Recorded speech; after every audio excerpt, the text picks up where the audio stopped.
Pursuit of Wisdom, Part 1. It's the quest for truth, understanding, goodness, justice, beauty, and love.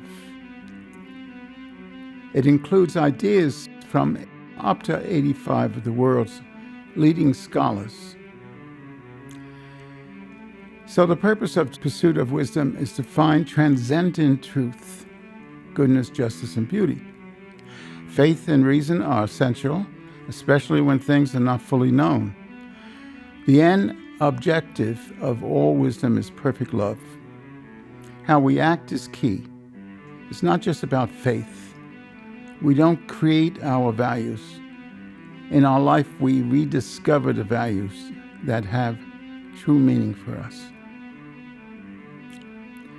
Here are samples of the front covers of 9 of my 12 books.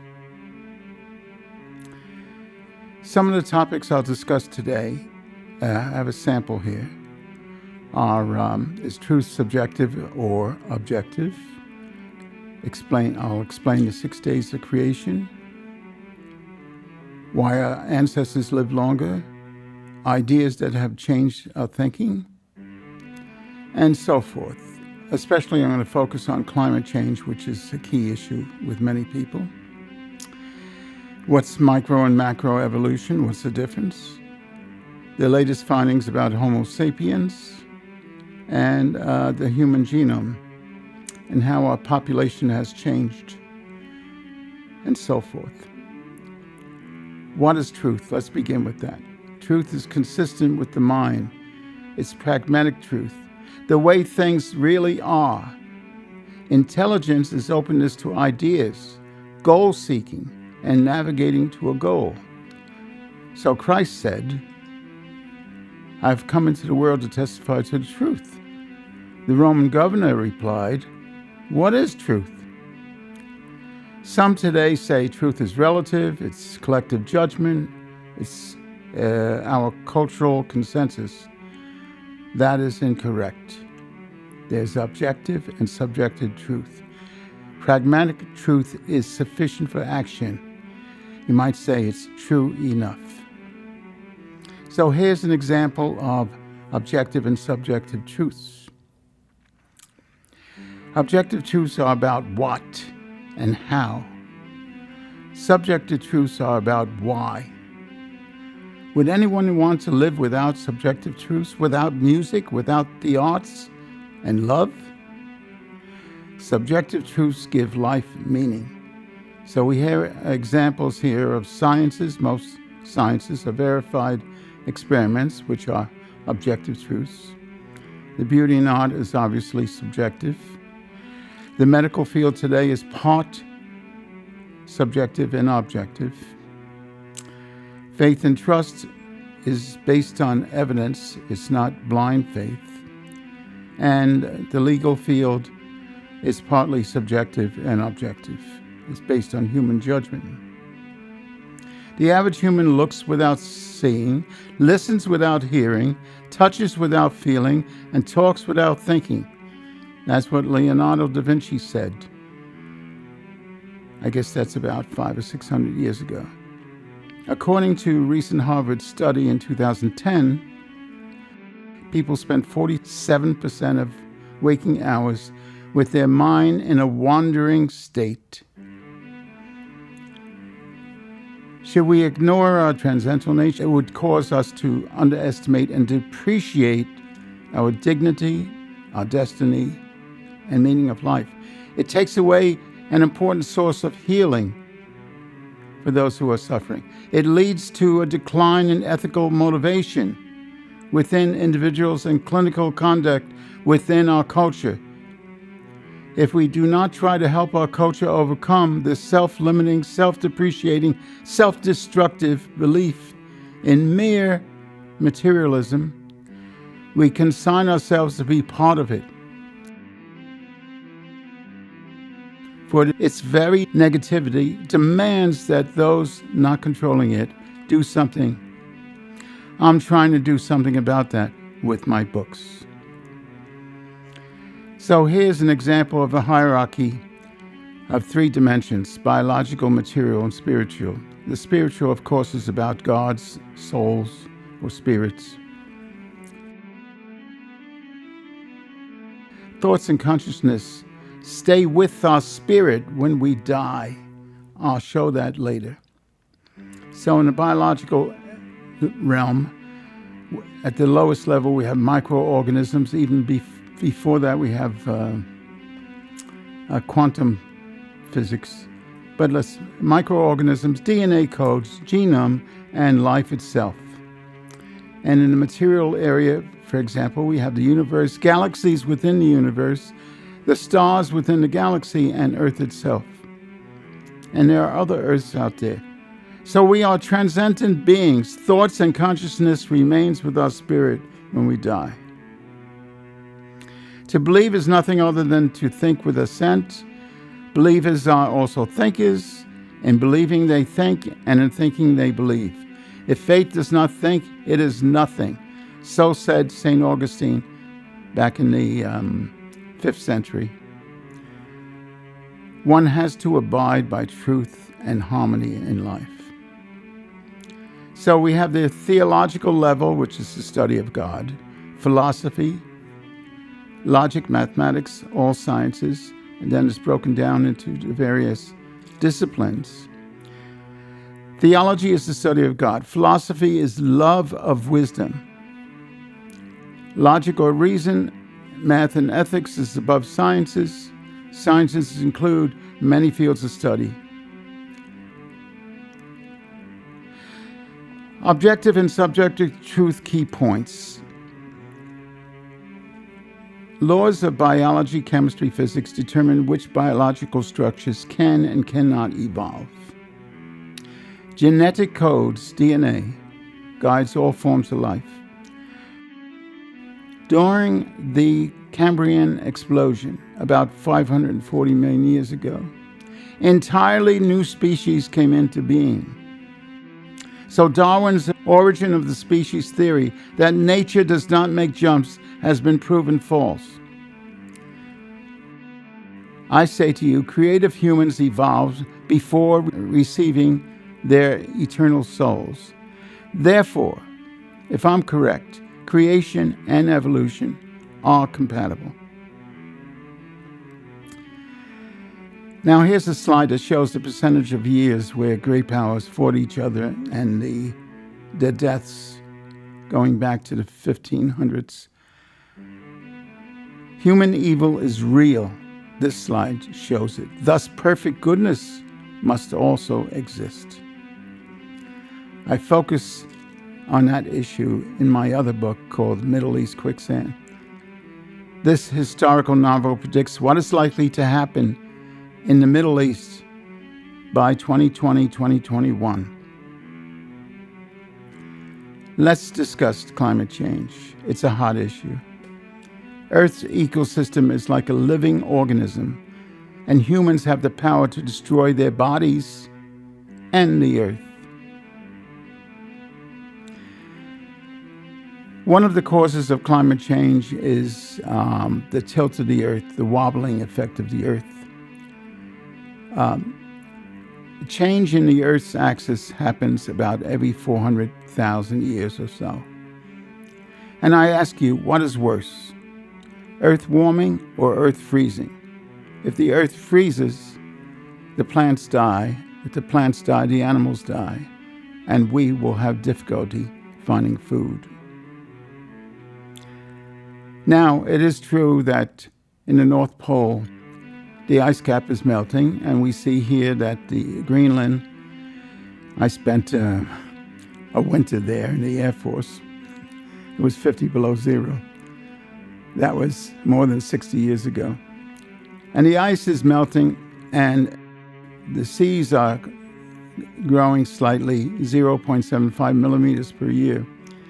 Antarctica is growing, the sea is growing at about 1/3 that, 0.25 millimeters.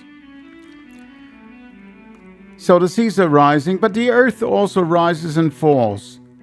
Most of the pro and con arguments are discussed in my book. I leave it to my readers to form their own conclusions. Let's look at the power sources, which are changed from the 16th century and to the 21st century, we can see here that we went from animal to biomass to coal, oil, gas, and today only 8.5% of our United States energy needs are satisfied by solar and wind together. But this is a very important point. While at 8.5% is solar and wind, they also require backup with fossil fuel. When the wind's not blowing and the sun's not shining, you need fossil fuel. And these technologies are subsidized by about 50% by the U.S. government. China and Asia are the worst CO2 producers. The U.S. uses 15% of the world's energy, but our CO2 has declined significantly, as shown by this chart. So unless we get China and Asia motivated to change their attitudes about coal, we're throwing money away. We cannot solve the problem. So, let's summarize some of these facts. Drought exists during times of cold weather. Warm weather causes more rain and less drought, and therefore more plants will grow. It's very arrogant to think we can predict the weather. The U.S. decreased its CO2 emissions significantly. China and Asia have increased their CO2 because they're dependent on coal. By about 40% they increased. The cost of windmills and solar is 3 times fossil fuel energy cost. So we're going to hurt the least among us. The poor, the disadvantaged will be damaged if we go to so-called green energy. We must remember that carbon is not a pollutant. It is essential for all forms of life. Let's look at some practical solutions. 1, we can plant billions of trees and plants. We can convince China that coal is not good for their health. We can provide incentives for emerging technologies. We can coat roads and streets with light-reflecting materials. Give Brazil incentives to preserve their rainforests. We can increase R&D in the ultimate fuel, which is hydrogen energy, and we can invest more in solar energy. These are realistic solutions without destroying the world's economy and hurting minority groups. Let's talk about man-made evil. All the wars, as shown here, communism, World War II, World War I, the Civil War, etc. If you add up all the millions of people killed by these wars, it would not exceed the cumulative abortions in the world, which is over 500 million, nearly about 500 million people. In this century, regional conflicts will continue to occur between radical Islam and Western Christian values, and I'll get into that in another episode of my book. However, all wars together do not exceed the cumulative deaths from abortions. When is an embryo a person? Hours or minutes or days before it's born, or a few seconds after birth? The embryo is, in this case, is a beating heart. It has brain waves and is sucking on its thumb. The human genome. The fertilized egg contains 100% of the human genome. The only alternative to a spontaneous genome is a genome which arose by intelligent design. That's an awesome mystery. I recommend Dr. Sanford's book, Genetic Entropy.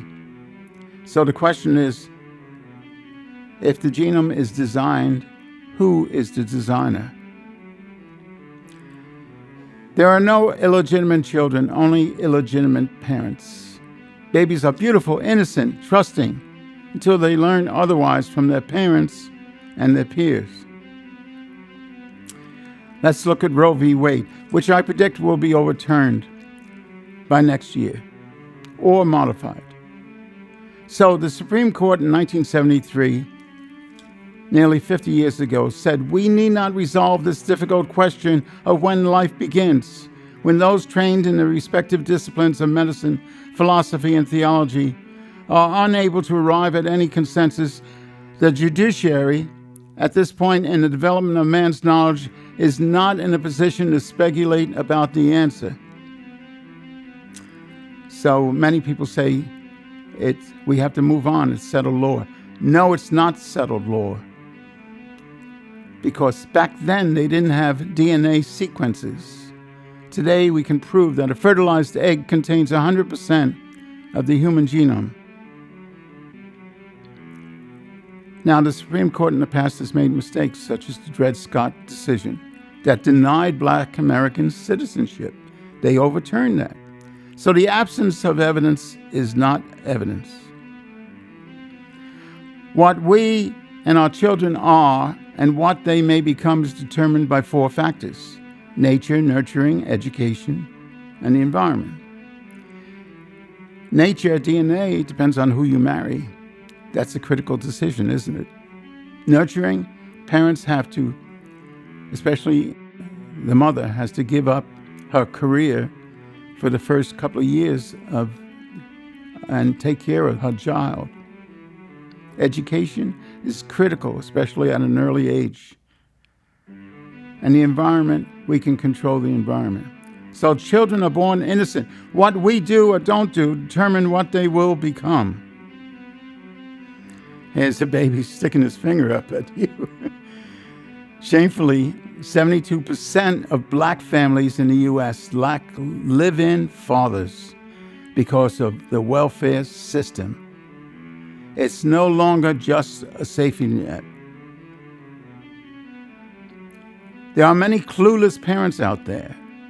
Parents cannot guide their children in learning morals, manners, or responsibility because they don't have morals and manners and responsibility themselves.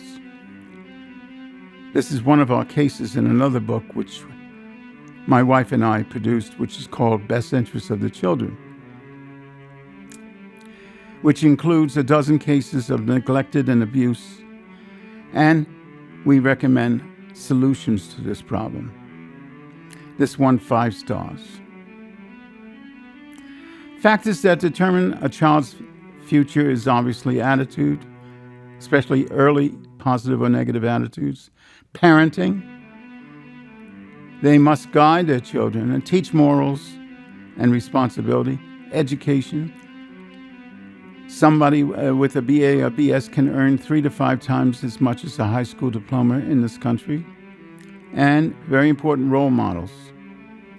Education, however, begins in the home. Without trusting God, your children will wander aimlessly in life. So by reason, humans are capable of understanding the natural order of all things. By free will, humans are capable of directing themselves towards seeking what is true and good. By intelligence, humans are endowed with knowledge. By faith, one recognizes the revealed message of the Creator, which directs us to do what is good and avoid what is evil. We are transcendent human beings. Our thoughts and consciousness goes with our spirit when we are deceased. We send and receive messages in our bodies, like the cell phone today. But the cell phone is just an instrument. Our brain contains neurons. See this book by Bruce Grayson. I recommend it. It shows the results of deathbed recovery, perceptions outside the body, and near-death experiences. Let's summarize some truths. Humans are thinking creatures with free will, consciousness, and spiritual souls. Men and women are different. How can one ignore such differences? It would be very boring if they were the same. Equality is about equal opportunity. That's good. We cannot dictate equal outcomes, however. Love is doing what's good for the one you love, even when it hurts. That's called tough love. What we do or don't do has eternal consequences. Without purpose, life is motion. Without meaning, without direction, without reason. Let's focus on this book by Dr. Spitzer, The Soul's Upward Yearning. That's a fantastic book. I recommend it. And he summarized some work by Dr. Kenneth Ring, studied 31 blind patients, 14 of which were blind from birth. Amazingly, 80% of the blind people saw and talked to relatives during their out-of-body experience. When they came back, when they were resuscitated, they said, I met Aunt Mary, Uncle John, etc., etc. They described what they looked like, what they said, and I met Grandpa. And the people were amazed because some of these people died before the blind person was born. That kind of shows that our consciousness and our spirits are alive. So we have God's laws, natural laws, life, liberty, and property, and man's laws, which is constantly evolving. So there are 3 levels of laws. We are all searching for transcendent values. Wisdom begins with fear of God. Don't just claim you believe in God. Live a life that demonstrates your trust in Him. So reach beyond the stars. Pursue your dreams. Life is a wonderful adventure. Live up to your potential. Pursue your dreams. Joy of love and pain of grief are all part of the human package.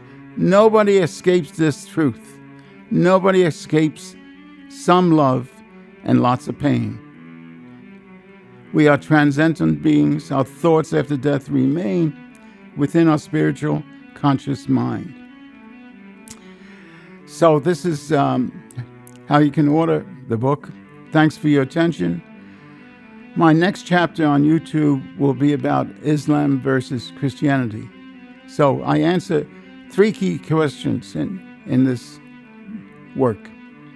Where are you today? Where are you going? And what's the meaning of life? Thank you for your attention.